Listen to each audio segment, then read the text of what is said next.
Paix et bonheur à chacun de vous. En ce dimanche, 6e dimanche de Pâques, nous poursuivons notre lecture de Saint Jean dans ce dernier entretien de Jésus avec ses disciples. Et ce dernier entretien leur donne de découvrir comment aimer. L'amour est unitif. Et cet appel à aimer doit passer par une connaissance. En effet, on aime, on ne peut aimer sans connaître. Quand vous aimez quelqu'un, vous cherchez à connaître ce qu'il aime. Quand quelqu'un aime une autre personne, il doit se faire connaître à elle, apprendre à la connaître, se livrer pour elle, et ensuite découvrir qu'il ne peut pas vivre sans elle. C'est là tout le mouvement de l'amour humain, et c'est bien cette réalité par laquelle le Seigneur nous appelle à vivre.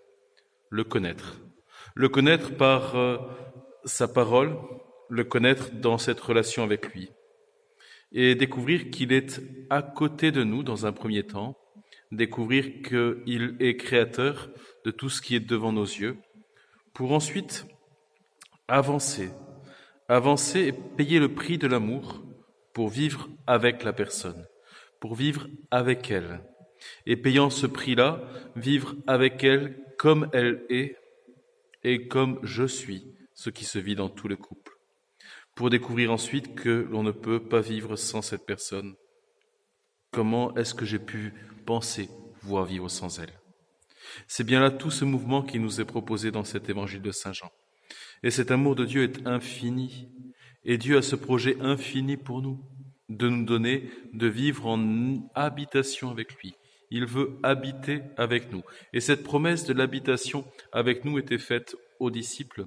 Ils vivaient déjà de cela. Ils vivaient déjà de cette relation avec la parole de Dieu. Ils vivaient déjà de ses promesses. Ézéchiel avait été promis, « Je mettrai en vous un esprit nouveau, je vous donnerai un cœur nouveau. » Et cette promesse d'Ézéchiel s'accomplit dans le don de cet Esprit Saint, dans cet appel à vivre de cette unité que le monde ne peut pas encore connaître, mais qu'eux vont connaître et recevoir en plénitude. Cet esprit que nous avons reçu au jour de notre baptême, que nous recevons dans tous les sacrements, et dans ces sacrements de réconciliation que nous pouvons recevoir aujourd'hui sans aucun problème, avec les mesures barrières bien sûr.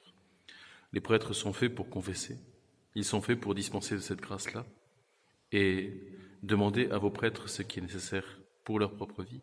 Ils doivent confesser pour pouvoir vous donner ce sacrement et vivre ainsi, et vous donner de vivre ainsi de cette grâce-là. N'hésitez pas, en ces temps, à vivre de ce sacrement de réconciliation. Tous les prêtres connaissent tous les gestes barrières, et ils sont à même de vous recevoir sans aucun problème, soit dans leur église, quand elle est ouverte, ce que nous faisons, soit simplement en les appelant, en prenant rendez-vous. Vivez de ce sacrement de réconciliation pour vivre la plénitude de cet esprit, pour vivre ainsi de ce don total de l'amour et pour découvrir que nous n'avons pas à cohabiter avec le Seigneur en ce monde. Nous n'avons pas à le laisser simplement à l'extérieur, nous émerveillant de la beauté de la création. Dieu est amour infini et il tient toute cette création dans sa main et c'est bien lui qui nous appelle ainsi à découvrir qu'il tient tout. Cette création ne pourrait être si Dieu ne tenait pas tout l'être dans sa main.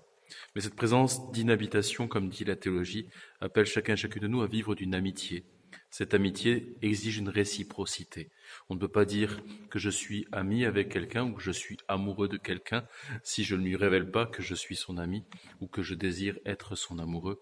Et dans cette amitié, il y a cette volonté de faire plaisir à l'ami, dans l'amoureux, la volonté de la connaître et de lui donner ce qui est nécessaire. Notre Dieu ne cesse de proposer cet amour à chacun et chacune de nous. Il ne s'impose pas. Il disait à Catherine de Sienne, « Fais-toi capacité, je me ferai torrent ». Que chacun de nous puisse découvrir aussi ce que Augustin a pu dire aussi. « Bien tard, je t'ai aimé, beauté cachée. Tu étais au-dedans de moi, je te cherchais à l'extérieur. » Que nous puissions, frères et sœurs, entendre que nous ne sommes pas orphelins, que nous ne sommes pas délaissés, que nous vivons de cette union avec l'Esprit Saint dans notre relation, dans la vie spirituelle qui est la nôtre, et cet Esprit Saint est ce qui fait le corps du Christ. Il avait déjà préparé tout cela de toute éternité, notre Seigneur, en révélant ainsi qu'il fallait connaître sa vérité, et ce peuple-là était en quête de vérité comme tout homme l'était. Connaissant, nous faisons son bon plaisir, que chacun de nous puisse connaître pour pouvoir aimer. connaître le Seigneur pour naître chaque jour à cette relation et aimer par lui et pour lui. La joie du Seigneur est notre rempart.